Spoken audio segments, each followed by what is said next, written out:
What happens when a country calls abortion, DEI, and even online safety laws human rights violations? And what does it mean when the US suddenly decides the rest of the world is breaking human rights for doing these things? Hello viewers, I'm Kavya Khandelwal and you're watching The Edge. In today's video, we are breaking down a significant shift in US foreign policy under the Trump administration, one that alters how America assesses human rights globally. Because for the first time ever, things like DEI, affirmative action, gender transition, care for minors, abortion, migration, and even Europe's internet safety rules are being labeled as human rights abuses. This isn't just a policy update, this is a complete rewrite of the US human rights playbook, and it affects how countries are rated, pressured, and even punished on the global stage.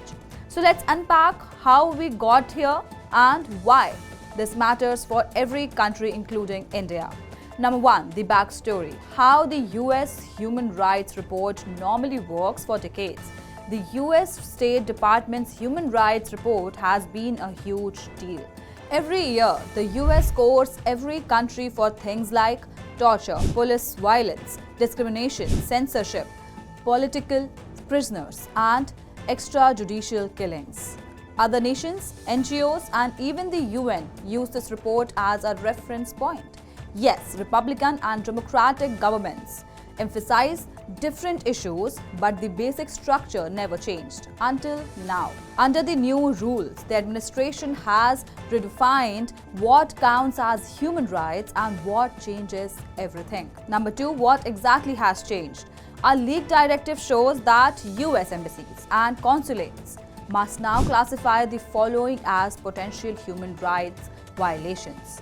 A. DEI policies and affirmative action. Any law or workplace rule that gives preferential treatment based on race, sex, caste, or similar categories gets flagged. This directly targets several European countries, South Africa, and even India, like frameworks. Though India isn't named in the report. B. Abortion access. Countries that subsidize abortion, distribute abortion pills, or allow high annual abortion numbers are categorized as violating human rights. This is a huge shift because previously restricting abortion was seen as a right violation. Now, offering abortion care is labeled a violation.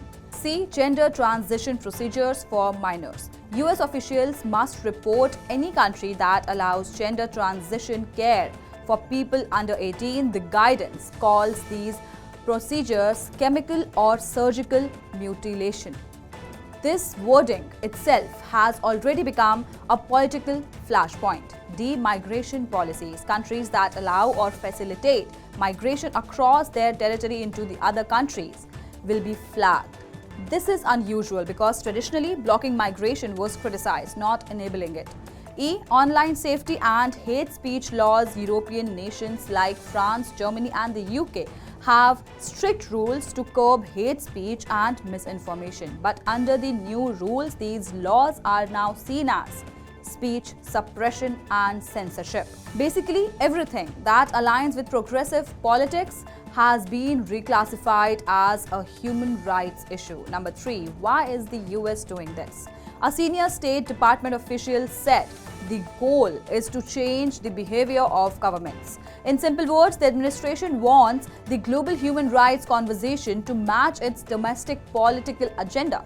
This is part of the broader America First approach, where the US pushes its worldview outward instead of using the traditional definitions set by international bodies. Number four, so which countries are directly impacted? The most recent report, rewritten and scaled back, offered an early glimpse. It softened criticism against some long-time US allies. It increased scrutiny of Brazil, South Africa, and several European democracies. It said conditions worsen in the UK, France, and Germany because of online hate speech laws. Trump officials argued these governments suppress right-wing political movements and censor immigration-related criticism.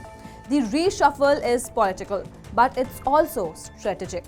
This new framework gives the US justification to pressure countries whose policies it disagrees with.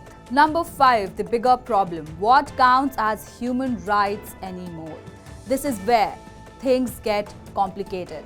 Human rights have generally been defined through international treaties, UN conventions, global consensus, decades of diplomatic consistency. Now, the US is replacing that with its own ideological interpretation. Here's the real question. If countries start redefining human rights based on their party's beliefs, does the whole system collapse? Because imagine this scenario. One government says abortion is right, another says abortion is a violation of rights.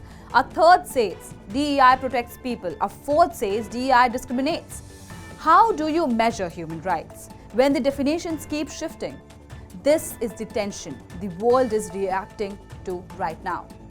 Now, number 6, why this matters globally. The US Human Rights Report doesn't just sit on a shelf. Countries have actually faced consequences from these classifications: sanctions, aid reductions, trade pressure, diplomatic isolation.